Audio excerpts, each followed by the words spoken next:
Replant. ഈ ഒരു ചട്ടിയിലേക്കാണ് replant ചെയ്യുന്നത്. അപ്പോൾ ഇതിൻ്റെ അകത്തുള്ള ഇത് ചെറിയ സ്നേക്ക് പ്ലാന്റാണ്. അപ്പം ഈ വലിയ ബിഗ്ഗർ വൺ ഈ ചട്ടിയിലേക്ക് റീപ്ലാന്റ് ചെയ്യും.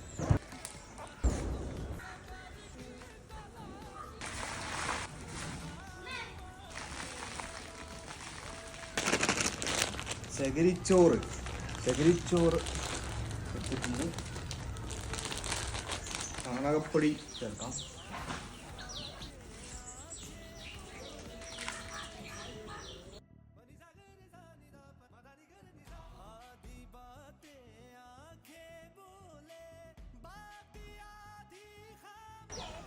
അങ്ങനെ റീപ്ലാന്റ് കംപ്ലീറ്റ് ആയി.